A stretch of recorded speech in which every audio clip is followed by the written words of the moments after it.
So, how I want it. Now the last one is the killer because it combines so many considerations.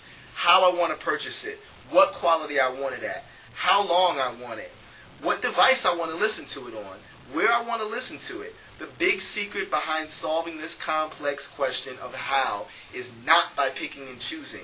Because once again, you're trying to tell me what I can and cannot have. If I want a track via ad support model, I should have it. If I want that same track on subscription, I should have it. If I want it on my iPhone, give it to me. My BlackBerry, my radio, my Zune. Hell, if I want it on an 8-track, give it to me. This concept, of course, comes back to the basic principle of the long tail. Yeah, a large majority of purchasers may still use iTunes, but there's an infinitely long tail of people who want their music in some of the most obscure formats, on the most obscure sites, for the most obscure devices. So how do we provide music any way someone wants it? Well, it starts with two things. Number one, make it available in every format. Give it to every distributor and push it with every model. Because once again, if I can't get the music how I want it from you, I'll find a way to get it how I want it from someone else. Note the reoccurring theme. Stop trying to control consumers' decisions. Number two, encourage innovation. The licensing fees and red tape for music are sometimes so intimidating that innovative startups have no choice but to use shady tactics to spread your music. Strange thing is that it's all benefiting you. So why wouldn't you want to partner with them? The same three principles and the concept of risk versus reward apply for innovative startups.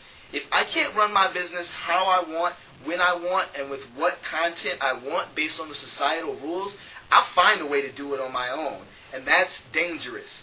By defying or denying businesses and consumers what they want, once again, you are encouraging malicious activity. So encourage me to create a catalog of music that people can stream and grab from anywhere.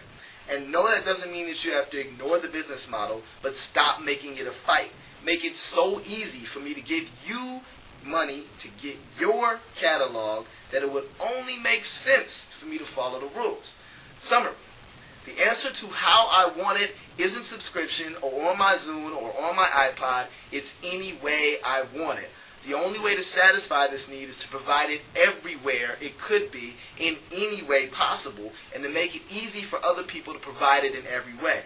Think the Burn Lounge model but with a bit more ethics and love of music. Make it easy for people to become sellers, innovators, distributors, and you'll see more success than ever. Mega summary. So, is there a model that's going to save the music industry? No. I don't think iTunes, Amazon, Google, or any one company can save any industry or combat piracy. But what I do know is that the collective mindset of all the wonderful people in this world can change it if we all begin to become a little less self-serving and a little more collaborative and giving.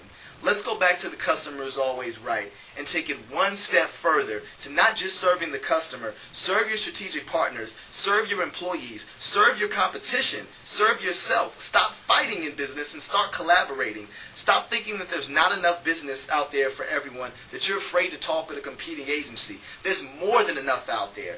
Keep giving people what they want, and you don't have to worry about the competition. You don't have to worry about cannibalization. The reason why the labels didn't create P2P almost 2 decades ago.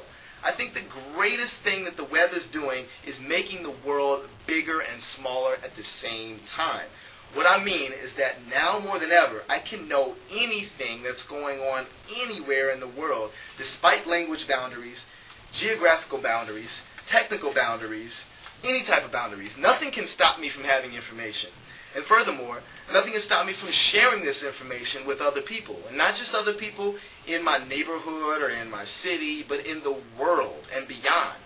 What this means to business in general, and not just music, is that the days of secret startups, unethical standards, and ignoring consumer, partner, distributor, or anyone's needs or wants are over. The people that embrace this concept now are going to be the innovators of the future. With that said, I've decided that I'm going to start a movement centered around this concept. That movement is called the FAM movement, P-H-A-M. The FAM movement supports giving people what they want. when they want it, and how they want it by encouraging positive collaboration between artists, agencies, digital media planners, Web 2.0 companies, labels, and consumers. Too often, we're all in separate cubbyholes with artists never knowing what Web 2.0 companies are doing, media planners not communicating with consumers. And I've been thinking about this movement for some time, and it's time to make it happen. It's time for us to develop a movement to truly bridge the gap in communication between all of these groups, to encourage innovation of technology, to encourage competition, to encourage transparency, ethics, and everything else that will make the world a better place. At the end of the day, I see our responsibilities in the digital world as being far greater than simply running a business and marketing and meeting earnings.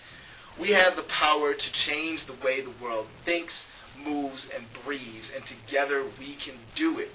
While I haven't developed a concrete plan for the FAM movement, I would like for anyone that is interested in joining this movement to join thefam.com, THEPHAM.com, and start a conversation. I don't care if you want to comment about this and say that I suck or say that my ideas suck. It's not about me at all. I want everyone in the community to collaborate, and let's talk about this together. So as this movement grows, I would love to see it branch off into financial sectors and a nonprofit, wherever it goes. Right now, I'm starting with music because that's what I know. But I know that with the help of all the innovative leaders that are in this world that come together for this movement, we can take it to worlds beyond where it starts right now. So go to thefam.com, go to marcohansel.com, check it out, follow @thefam. It's just PHAM on Twitter, because we're going to be doing updates during the Web 2.0 conference, and hopefully we're going to walk out of here with 1,000 new members, if not more, for the FAM movement and change the world. Peace.